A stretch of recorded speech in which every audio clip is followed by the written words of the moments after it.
training programs for leading organizations, including Wipro Technologies, Tech Mahindra, IBM, RS Software, Lexmark, and Aptech. His technical expertise spans C, C++, Java, Python, PHP, Android development, Hadoop ecosystem, and data analytics, along with strong foundations in entrepreneurship development, communication, and leadership building. Beyond training and development, he has contributed to numerous academic consultations, helping universities and colleges in curriculum design, faculty development, pre-placement training, and industry-oriented project mentoring. Mr. Desharkar believes that knowledge is power, power leads to growth, and growth is life. His passion for learning and innovation continues to inspire students, educators, and professionals alike. Now we have another speaker with us from the industry. Again, it is Mr. Mahendra Datta. He is a technology consultant for major IT companies. He has, sorry, he has more than 20 years of experience as a software developer, team leader, and a project manager. His areas of interest are data science, analytics, AI and ML, general AI, full stack development. So I request the speakers one by one to take over. So first, Mr. Desharkar can take over the session. I'm sure everyone is eagerly waiting to hear from them. So over to our speaker, Mr. Desharkar, followed by the other speaker. Thank you, everyone.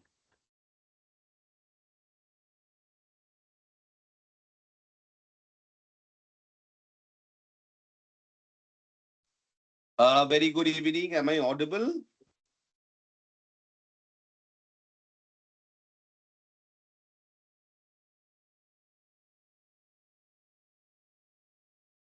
Is my voice clear, ma'am? Like, am I audible? Yes, sir, you're Hello. audible. Absolutely Thank you audible. so much. Thank you. Thank you.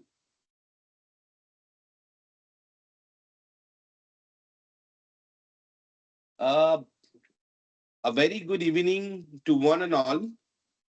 Uh, I, Rajmohan Desarkar, and next to me is my colleague, Mr. Mahendra Datta.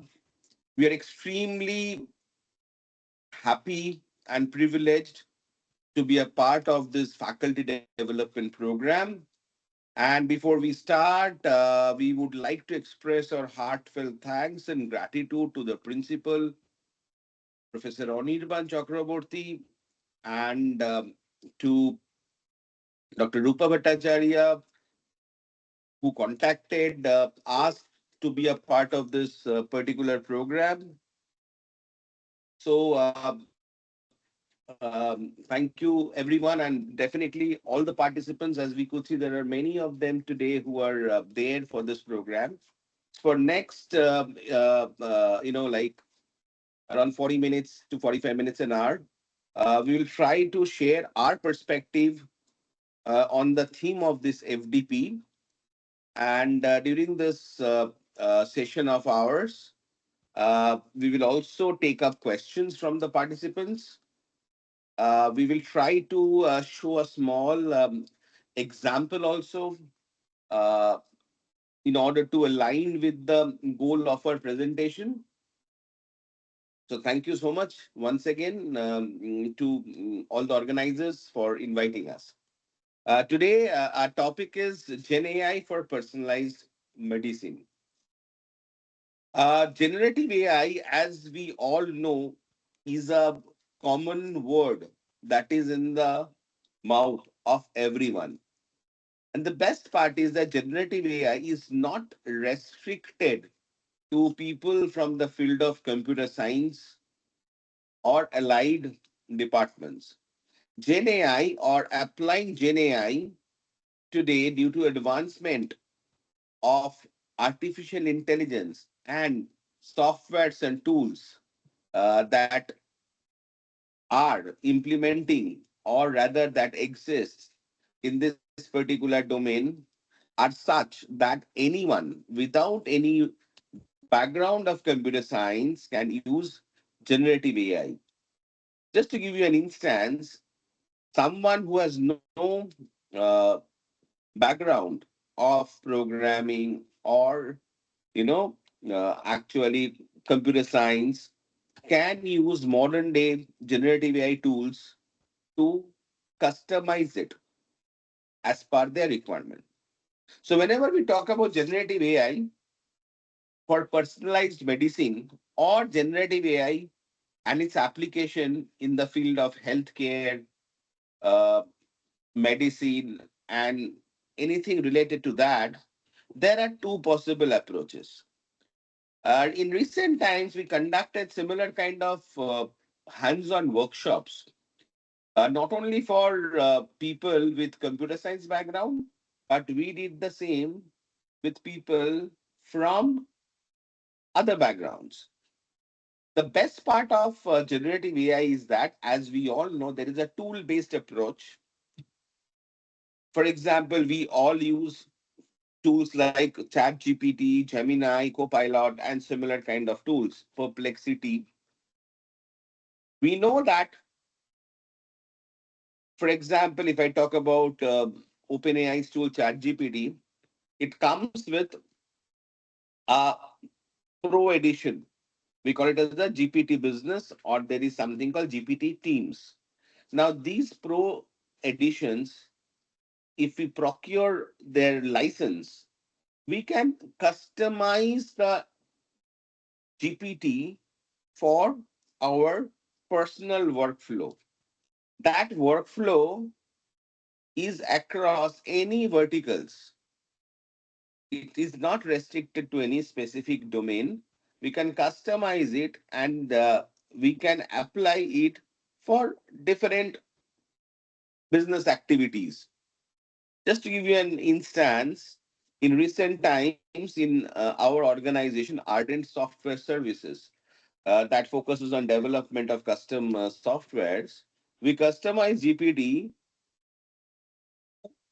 address the complete workflow of a company that works in the area of logistics. And the approach was a 200% no code approach with basic configuration. And by following standard procedures, we could do that. So, generative AI for personalized medicine, this particular problem, like what we have mentioned here, creative adaptive treatment plans using patient data, can completely be implemented using a no code approach. But in today's session, as this is organized by an engineering college, and I'm sure that Sir, many sorry of to our interrupt. listeners, Sir, sorry hello. to interrupt. Your slide is not changing. Okay, okay. Thank you, ma'am. Thank you for. Thank you. Okay. So, in this context, what we have planned to show an approach which is suitable for people who are from the computer science background. As we know that when it comes to artificial intelligence, there are two set of people. One set of people are creator of tools, creator of software. Another set are the consumers. So when we actually use a no-code approach, we primarily target the consumers. But in this program, our focus is for the creators of such tools. So what is the objective of this particular creating personalized medicine using Gen AI? So, personalized medicine tailors treatment plans based on genetics, history, and lifestyle. So, whenever we are going to actually develop a system for personalized medicine, the treatment plans will depend on different parameters: genetics, history, and lifestyle. Now, traditional medicine offers one size fits all approaches. So, even for a human doctor, it is always not possible to analyze someone's medical history or lab reports in a way so that he or she can pinpoint specific medicines to different patients. So many a times what we have seen, even the best Sorry, sir. doctors, Sorry, sir. Once yes. again, the slide has not changed again. Would you like to change for the next slide, or you're continuing No, with no, the I'm there. introduction? I would like to be in this slide only, ma'am. Okay, sorry. I'll just Okay, please, I'll please, sir, just change it. continue. I'll change it. I'll Okay, change it thank soon. you so much, sir. Welcome, ma'am. So now, actually, I'll just give you a scenario. I'll just give you a real life use case. What we studied in a small polyclinic where there are like 6 to 7 doctors who come there. So when you look at a diagnostic report of a patient, there are, for example, someone does a complete body checkup. You will find that there are around 50 to 60 different tests, at times even more. So it is extremely difficult for a human to interpret all of them. But what we have seen is that, and when the same patient does the same test again and again for 5, 6 days for an ongoing, like illness, it is not simple for a doctor to compare each and every parameter and suggest a specific treatment plan. But with a custom generative AI framework, this can be done within seconds. Definitely, the result has to be cross verified by a medical practitioner, but it makes the job of the medical practitioner much more easy and much more accurate. So, generative AI creates adaptive patient specific treatments. So, what are the application? It include early diagnosis, dosage, optimization, and dynamic treatment planning. Now, so I'll just do a quick comparison of classic versus generative AI personalized medicine. So, classic machine learning, it focuses on prediction and classification. So I think we all know that it is limited to patterns seen in training data. So definitely our entire prediction classification is very much restricted to the training data. It requires retraining when new patients data arrives. So every time the system has to have the input of new patient data so that the system learns more and more. So naturally, it provides static one-time recommendations. So what we can understand from here is that, so over a period of time, because in all possible practical scenarios, you cannot retrain a machine completely every moment, every day, every hour. And especially when we look at small, medium businesses or small, medium organizations, that is not possible. And definitely it is way more expensive also to implement. So in many cases, what we have seen, it provides static one-time recommendations. So it is less effective for rare complex medical cases. I would say it is not very effective for maybe, ongoing medical cases. As I said, if a patient does a diagnostic blood test for a series of, like 10 days, maybe I'll just give you an example. A patient is suffering from dengue. The doctor asks for the platelet and other blood tests for a series of 10 days. So interpreting that with a traditional method may not be effective because it will not be able to really give you a good recommendation out of it. So in that case, we can go for generative AI. So in generative AI, it learns the entire distribution of data and its relationships. That is the fundamental of generative AI. It has a adaptive learning characteristic. So it generates new adaptive treatment plans dynamically. It runs continuously from new patient information. It works with smaller, incomplete, or evolving data sets.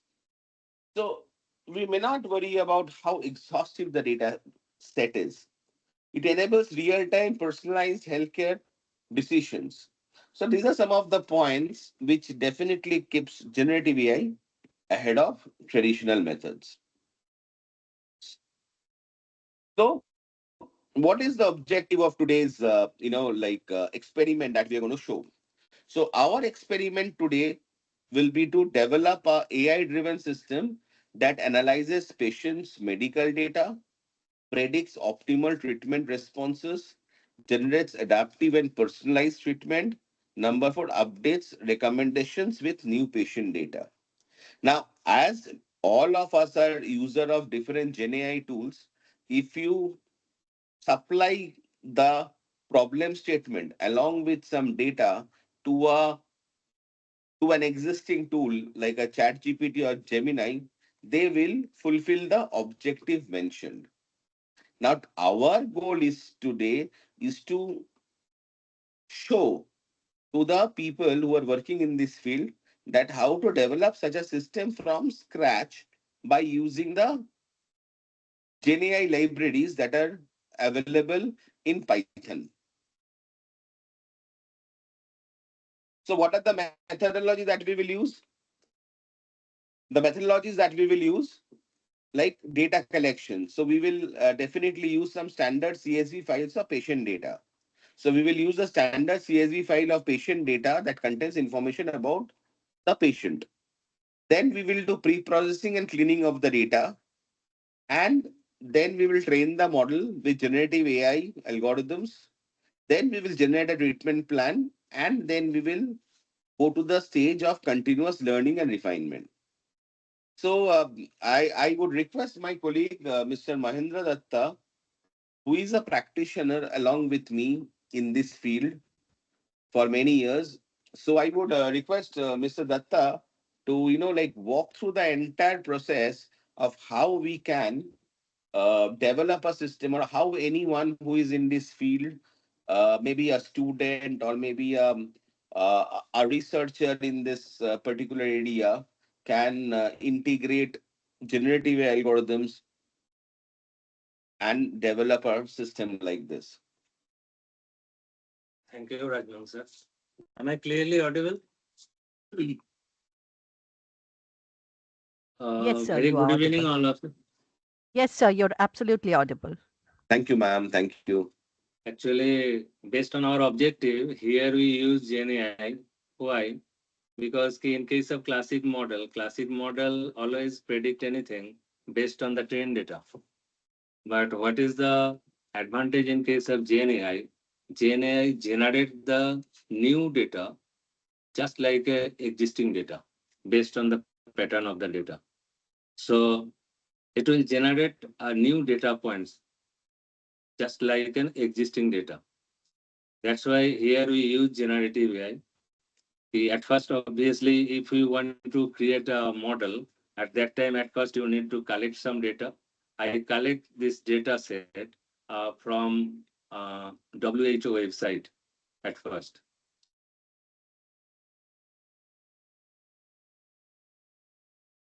Let's see. If you observe my data set,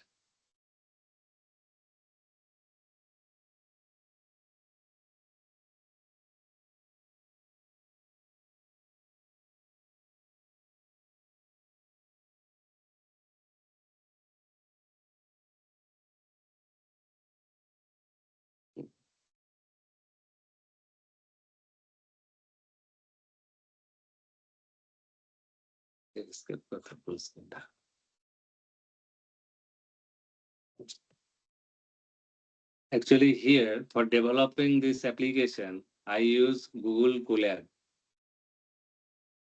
At first, I want to show you the data set. The data set is looks like this. I save this in a patient data.csv file. Actually, here in my data set, these are the features. Okay. These are the existing patients data set. Just I show you 4-5 rows. The age, gender, their BMI, glucose level, HBO, HbA1c test, blood pressure, their medication type. Based on that, what is the treatment outcome? This is our data set. If you want to develop any application, at that time, what we need to do, at first you need to read the data from that CSV file. and organize the data in a Python in-memory variable. Here I use Colab editor. In the Colab editor, I write the code in this way. What are the steps? If we want to read the data from the CSV file, at first what we need to do? At first we need to mount the Google Drive. Why? Actually, I save this data set in my Google Drive, this one. The file data are saved in the .csv file. How to read the data? At first we mount the Google Drive. Google Colab provides us a sub-module, that is drive module. Drive.mount, that is the path of the Google Drive. Actually, Google Cloud use Linux server. In the Linux server, in root, there is a directory content. Inside the content directory, there is a drive directory. Actually, when I upload this CSV file in my drive disease prediction folder, this my drive folder available on that directory. We mount this means we authenticate from the Colab. We authenticate the Colab so that from the Colab we read the data from the CSV file which is stored inside the folder or subdirectory in a drive directory. How to read this? Here I use a pandas module. In pandas module, there is a built-in function read_CSV function. Using this function, we read the data from the CSV file. That is the path of my file. And what is the functionality of read_CSV function? Read_CSV function read the data from that CSV file and organize the data in a variable data. What is the data type of that data? The data type is data frame. Actually, data frame is a collection of rows and columns. So at first we read the data from that CSV file and organize the data in a data frame. If you observe the data frame, all of you observe that what are the column values are available. And actually, we think about the treatment outcome. How to generate, using the GenAI, how to generate the same type data and recommend the treatment outcome. At first, we need to observe the data set. By observing the data set, we observe that the sum of the columns are represented by string type data like gender, like medication type, like treatment outcome. Remember one thing, in case of any machine learning model, even classic model, deep learning, or maybe GenAI model, at the background always we execute some mathematical operation. That's why it is not be possible to pass the string type data as an input to the model. Why? Because it is not be possible execute the mathematical operation using string type data. That's why what we need to do, at first we need to represent the string type data using some numeric data. Or you can say that we need to generate the categorical data.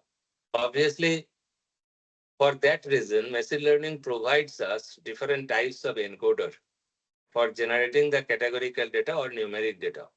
The mostly used encoders are label encoder or one hot encoder. Here, I use label encoder.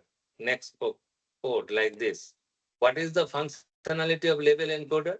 Actually, label encoder observe the column. Maybe at first we need to encode the gender column. What is the mathematical background of the label encoder? At first, it will check what are the unique values are available on that particular column. After that, based on the unique value available on that particular column, generate the column individually. Obviously, all of you observe that there are two columns, two unique values, male and female. So it will generate two columns. After that, each column value represented by a binary value. If I represent the mathematical background, my paint is visible to all.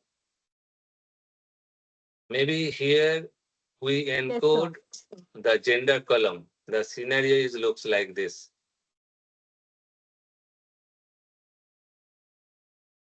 This is our gender column. In the gender column, values looks like that.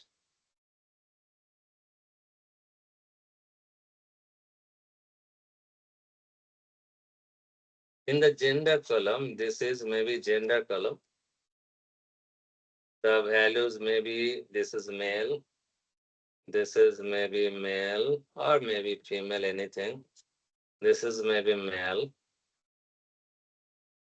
this is maybe female. Here we observe that this column represent by string, this column represent by string type data. In case of level encoding, at first it will check how many unique values are available. If 2 unique values are available at that time, it will create 2 columns individually in this way.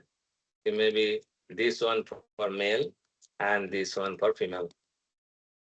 After that, it will, in case of level encoding, each row represented by some binary value. How? In case of first row, there is a male, means male true, that is 1, female false. In case of female, the male false, 0 means false, 1 means true, in this way.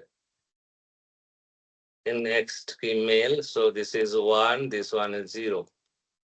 Female, this one 0, and this one 1. So in this way, it will generate a binary vector or matrix. That is called binary vectorization of the data. In case of one hot encoder, using the one hot encoder, we can generate the categorical data also. In case of one hot encoder, it will return that binary matrix. But in case of level encoder, after binary vectorization of the data, it will remove the first column as a dummy column. It will remove this column. After that, the binary value convert it into decimal value is 00110011. Then after converting the binary value into decimal value, it will return this list of values. So if we replace the gender column values using this value, all of you observe that all the male values replaced by 0 and female replaced by 1. So that is the mathematical background of level encoder. So here what I do, at first I encode the gender column. The level encoder is a predefined class in this module from sklearn.preprocessing. It is a preprocessing technique. The level encoder, this mathematical background already implemented as a class. The class name is level encoder. What we need to do, we need to create an object of that class. After that, what we do, using this object reference, we call the fit underscore transform function. What is the functionality of fit underscore transform function? Actually, fit underscore transform function at first fit the object at that time our object got experienced, then transform it into numeric value. At first, we encode the gender column values, and using this encoded value, we update the gender column. In the same way, next, we encode the medication type column. Why? Because the medication type also represented by some string type data. Metformin, insulin, metformin, what is the medication type? Medication type. So using the same object, we encode the data and update the medication type column. So all of you observe that the gender represented by some numeric value and medication type also represented by some numeric value. So this is one of the pre-processing technique we use to process the data before fitting the data into the model. After that, what we do, all of you observe that some of the values are high range value. If you think about the for any feature, if you think about the minimum value and maximum value, maybe age 10 and maybe maximum age maybe 85. So range of the values are very high. So if the range of the values are very high, at that time, what we need to do to optimize our model, we need to scale the data. Why? Because I think all of you know that if we execute any mathematical operation using the high range values, at that time, if we got any error, there will be a chance of getting a high range value error. But if we generate the lower range value with same ratio, At that time, if we execute any mathematical operation and if we got any error, obviously there will be a chance of getting a lower range value error. If error lower means accuracy good. That's why after that, what we do, after level encoding, we scale the data. This is a feature scaling technique. Obviously, for feature scaling, uh, we can use different algorithm. The mostly used algorithms are standard scaler and min max scaler. Actually, what is the mathematical background of the standard scaler? In case of standard scaler, at first, in case of any feature, when I, maybe BMI, when I scale the BMI column, at first it will calculate the average of all the values. Then it will calculate the mean difference, the difference from the average for all the values. When we calculate the mean difference in at that time, actually, we scale the data. We generate the lower range value. But remember one thing, we need to generate the lower range value with a same ratio. That is the standardization of the data. Means ratio should be same, variance unit. How to do that? See, after calculating the mean difference, we need to divide all the mean difference using a standard deviation of the feature. And this mathematical background already implemented in a standard scaler. Standard scaler is also another pre-processing technique. And we say that okay, this is one of the optimization technique because after scaling the data, we optimize our model. Means we increase the rate of the accuracy of our model. That's why what we do at first, we drop the treatment outcome column because this one is our output. That's why from the feature, that is a feature that here in this line, we extract the features. How? Actually, data frame stored in the variable data. Data.drop is a built-in function. From that data frame, we drop that column and store it in variable X. And what is the output? Here, as per our objective, the treatment outcome is the output. That's why I extract the treatment outcome column values and store it in a variable Y.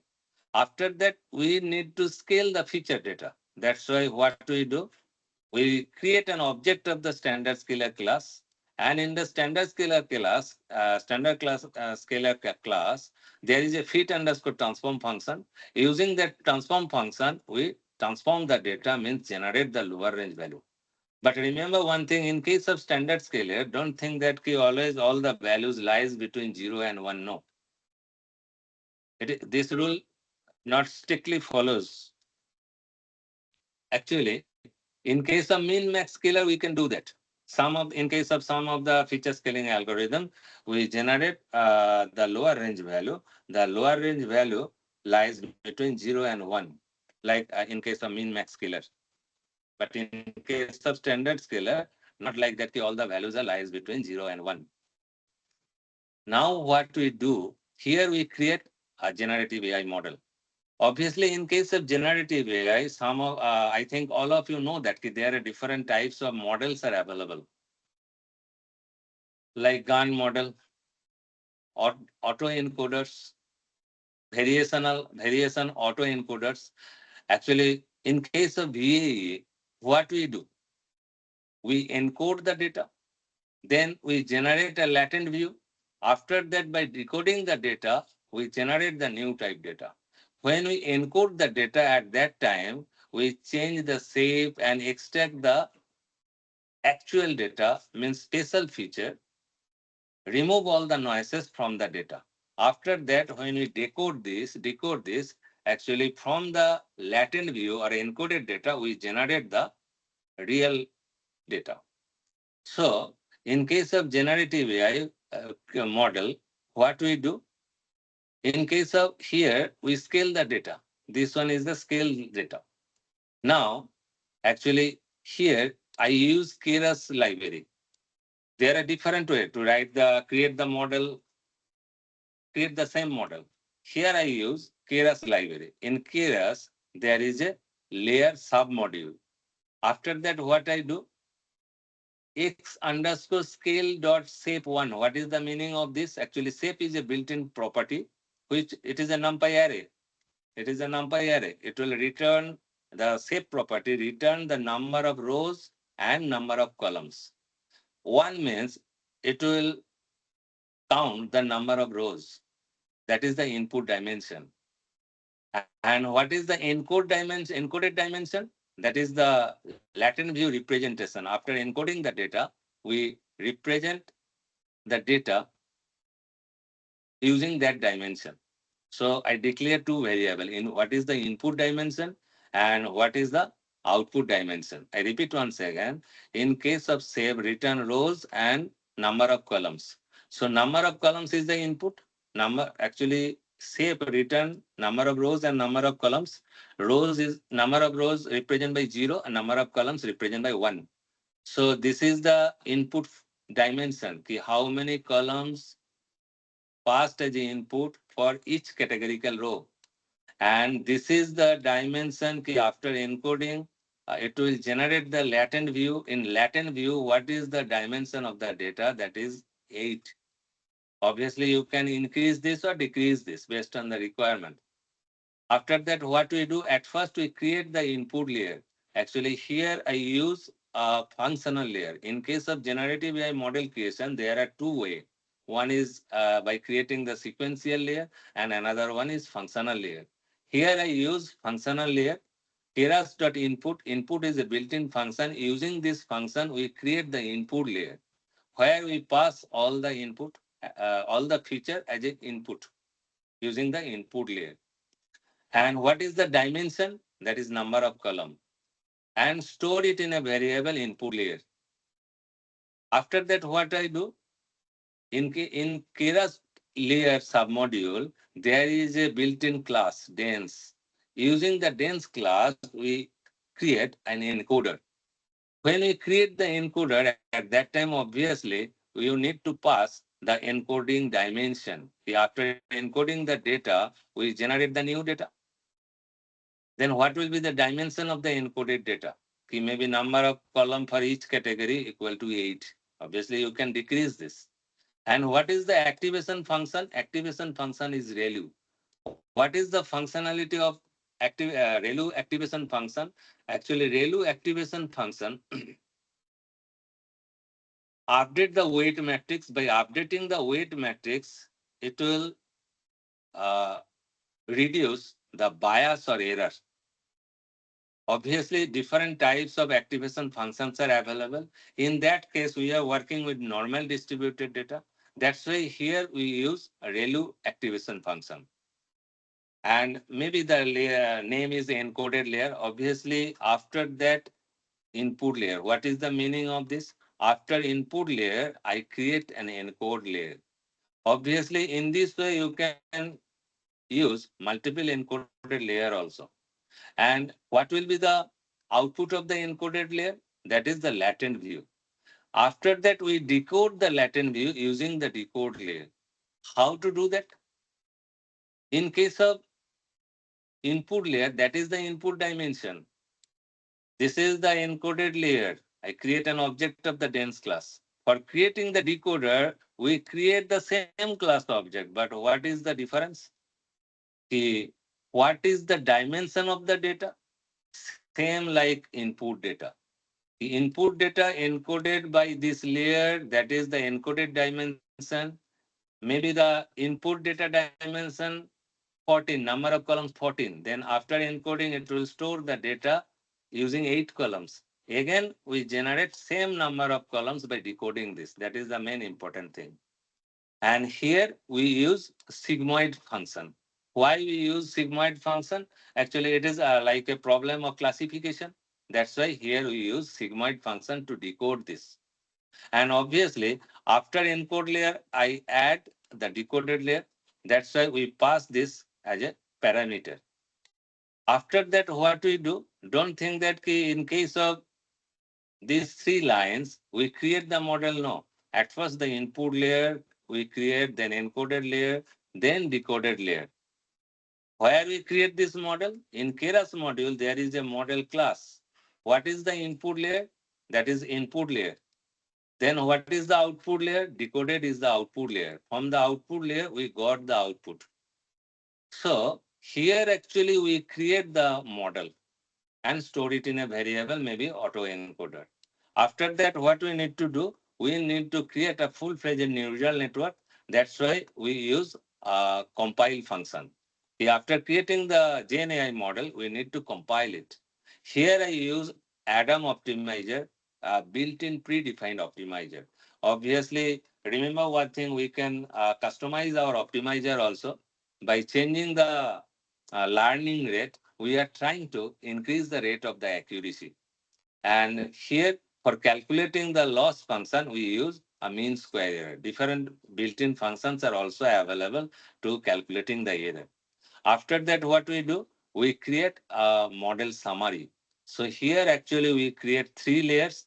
First one, input layer, encoded layer, then we decode this. Then what we do? Then we feed the data into the model. When we feed the data into the model, how to do that? The model.feed function, we pass the X scale data. And what is the number of, we pass the X scale data as input values. And what is the number of epoch? Actually, how many times we execute the training process. And what is the meaning of batch size? Batch size means in each group there are 16 data points. Means if in my data set maybe total 160 patients data, 160 rows, if batch size equal to 60 means it will create 10 groups. And actually, what is verbose? Verbose display the loss amount. Obviously, don't think that always we need, the epoch number will be 50. No, we need to execute this more than 50 times also. If we execute the training process more than 50 times, at that time, obviously accuracy increase and reduce the bias or error. After that, what we do?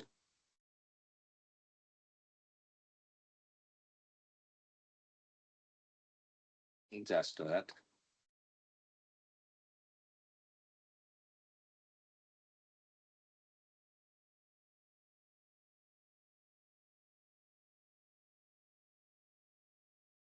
After that, this is our generative AI model.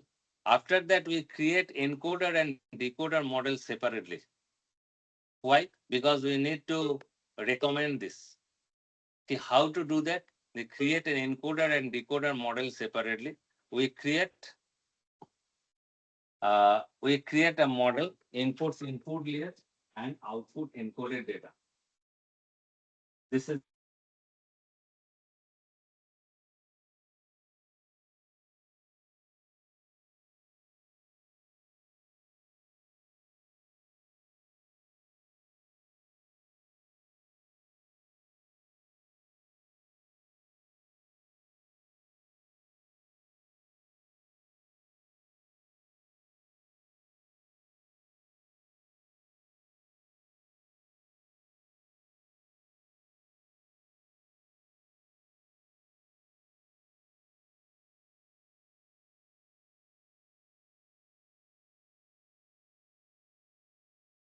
am I audible now? Hello. Am I clearly audible now? Yes, sir, you are audible. Yes, Okay, sir. okay. Yes, sir. Okay. After that, we Absolutely. create another encoder and decoder for predicting the output. Because in case of machine learning model, we create the generative AI model for generating the data, but we need actual output just like the real data. That's why separately we create encoder and decoder. Actually, here we pass for creating the encoder model, we pass this input layer input and output encoded. Then keras.input say. After that, we create the decoder layer. So here we separately create the encoder and decoder layer for predicting the result just like a real life data. So here actually we use predict function. From the scale data, we generate the encoded data, and by decoding the encoded data, we generate the just like a real data. So now if we decode this, this is our data frame. pd.data frame. After decoding the data, we generate a data frame. This is the output.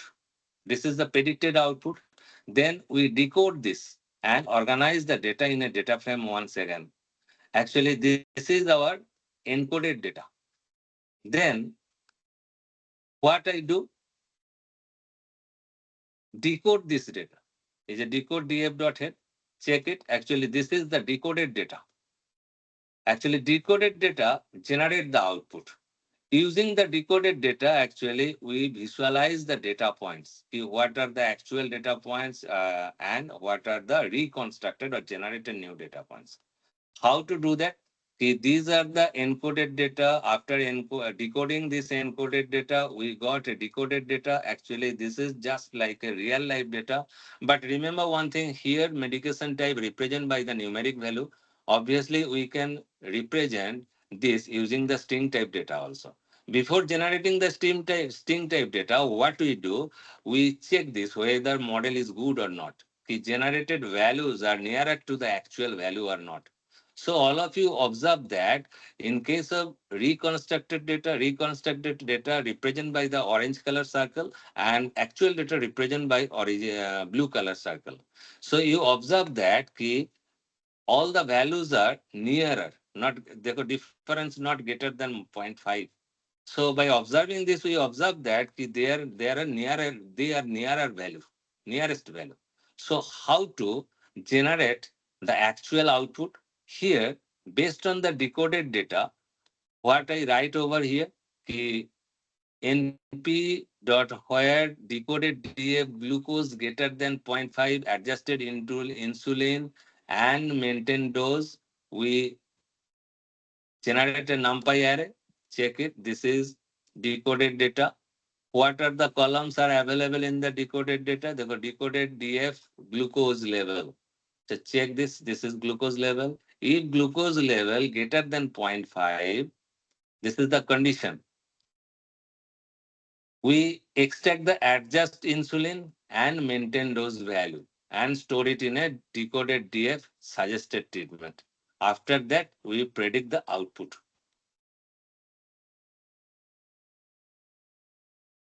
Just that.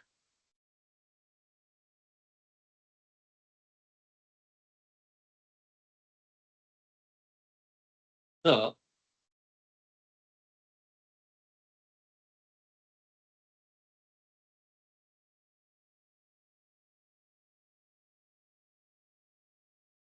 check my PPT. Using that PPT, I represent the same thing.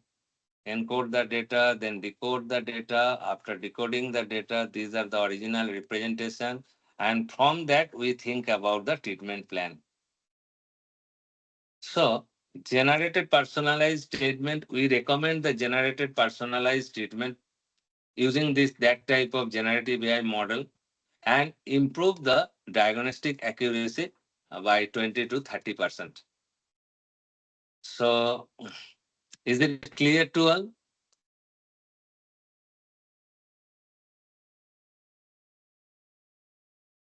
If anyone have any question or any doubts, ask me the question.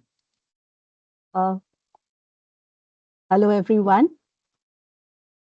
If you have any questions, you're most welcome to ask. Our speakers they are ready to, hand over to the answers to you. If anybody is interested, please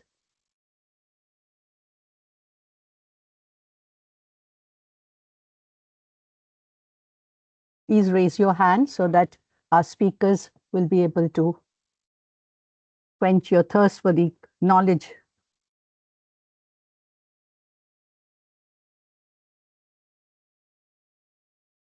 Any questions from anyone? Please raise your hand.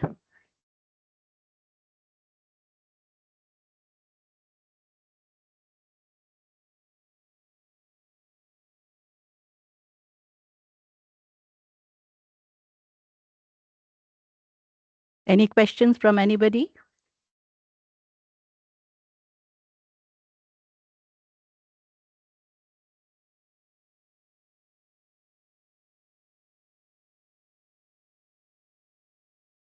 So we would love to answer the queries. If anyone has questions, please feel free to write in the chat.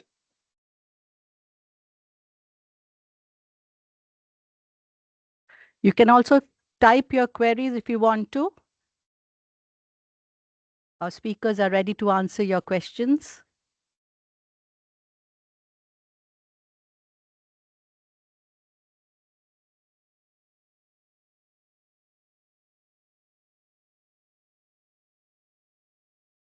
Is there anybody?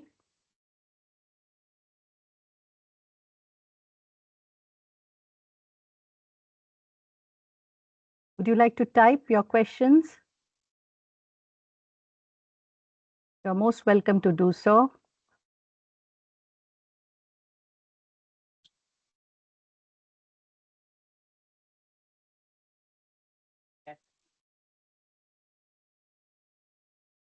I find everybody is quite satisfied. Nobody is asking any question. Everything is well cleared.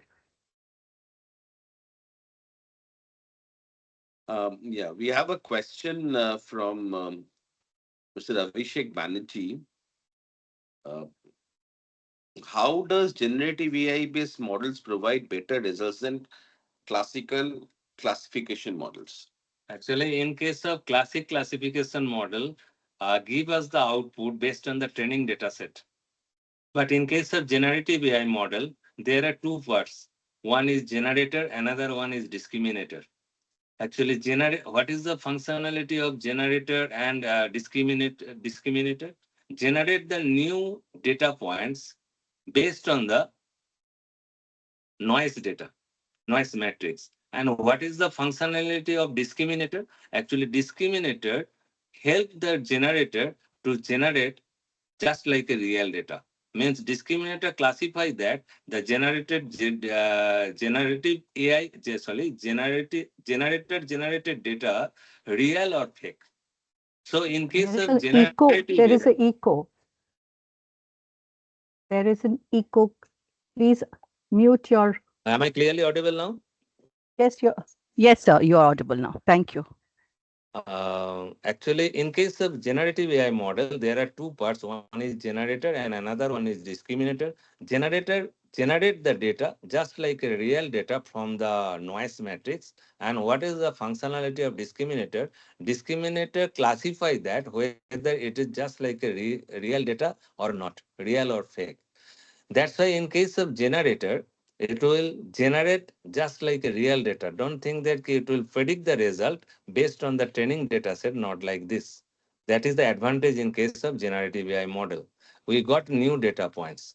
For large data set, can we generate the generative AI model? We have taken a small, for large data set, can we generate? Yes, obviously, in case of generative AI also, the sample of the data is very much important. If the sample data or training data, I draw architecture just to it. Actually, what is the architecture? What is the architecture of generative AI? Just I represent this architecture. Just do it. Maybe this is the generative AI model. There are two parts. One is generator. What is the functionality of generator?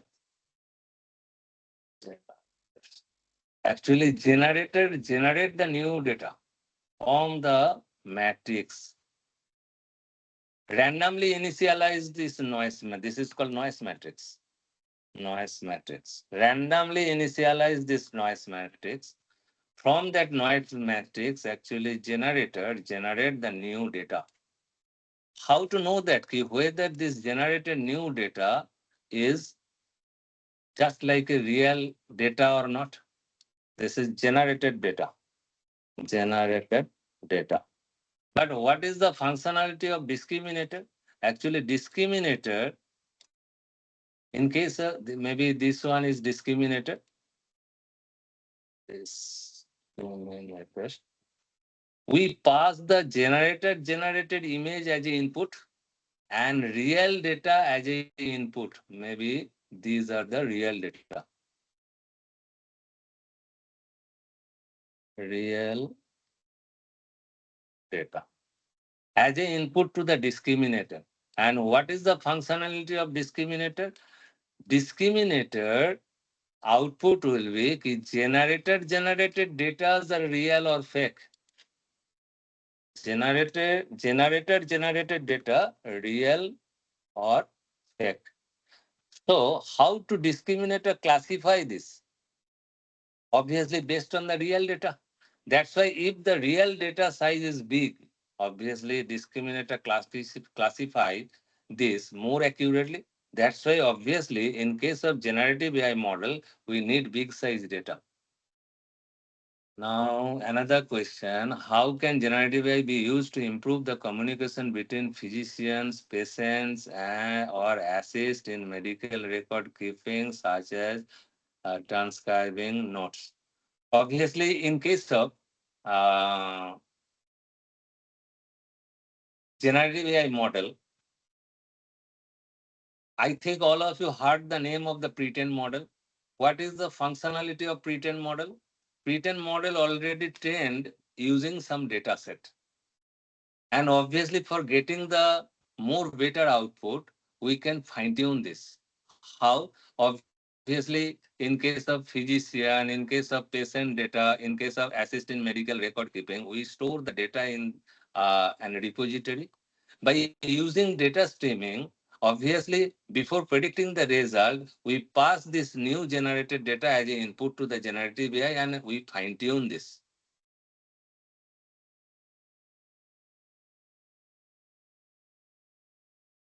And obviously, nowadays, there are different types of generative AI model available in the market, like transformer. We pass the newly generated data as an input to the transformer also. An example, simple example.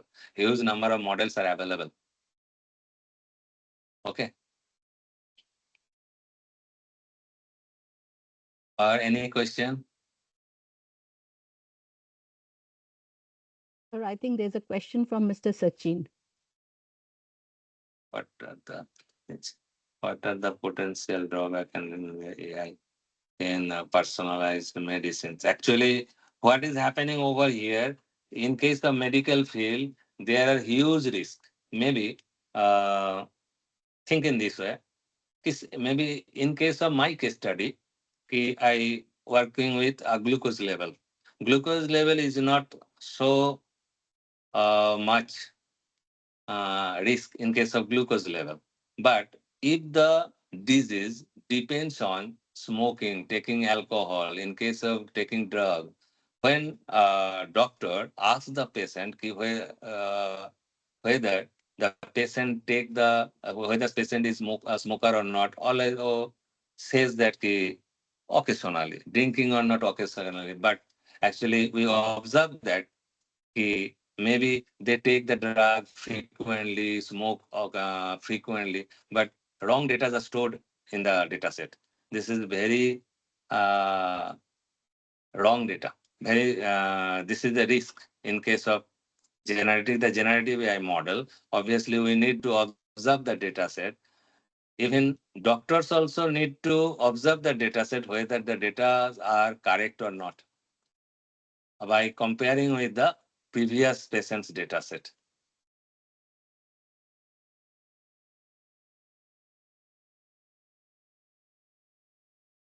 What are the potential drawbacks or risks associated with using AI in personalized medicine?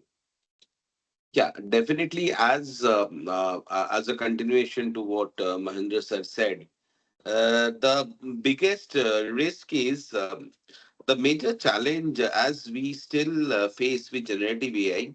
That generative AI is completely data driven. Is completely data driven. I'll just give you a very simple example. So, like for example, in our case study where we were analyzing treatment plan based on one, parameter like glucose level. Now, there are, if you look at, like treating a patient, uh, for example, generative AI, based on the parameters that we gave, will give a kind of recommendation as long as the treatment is concerned based on the data. But there are so many factors that may affect uh, the glucose levels, which may not be properly quantified, or it is not quantifiable. For example, someone is going through some mental stress, maybe in his or her personal life, or in his or her professional life. Okay, someone is deep sleep deprived, for example, for some reason.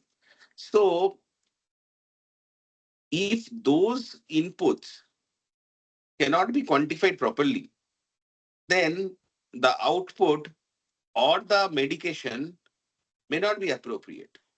Because in many a case, someone is having a glucose level of, for example, or a blood pressure which is beyond normal. So based on the quantifiable input, a generative AI model can recommend the particular treatment. But the challenge is that, suppose I give, for example, if my data matches with Mahendra sir's data, so both of us will get the same output.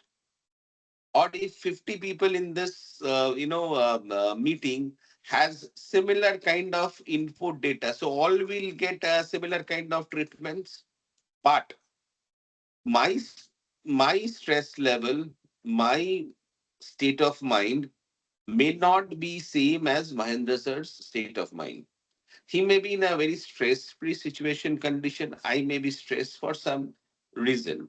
So based on that data, what output or the like medication it is giving may not be applicable. So in this case, there are potential drawbacks and risks which are associated, because although we have had a lot of advancement in AI, we have not still reached that stage where AI can actually capture human emotion, or human thoughts, which can be potentially be better understood by a doctor. So ultimately, this generative AI techniques can facilitate or can work as a catalyst for a medical practitioner, but it may not be fully sufficient even today to replace a doctor and do all the things or all the activities that a doctor does. Thank you so much. We have come towards the end of the first session, and I'm sure all the participants have gathered a lot of information and knowledge. Uh, the topic of the session, the first session, was generative AI for personalized medicine. And Rajmohan sir has given a theoretical base on it.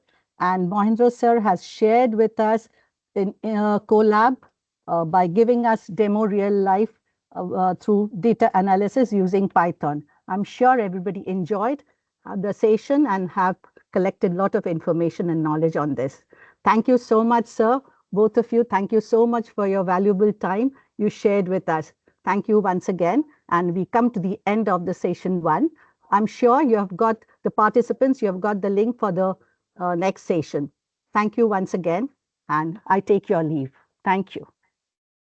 Thank you, Tuisha ma'am, for being with us all throughout and helping us to conduct the session smoothly. It was really a privilege again to be a part of this. So with this note, we are leaving the session, ma'am. Thank you so much. Thank you so much once again. Thank you. Thank you. I take your leave.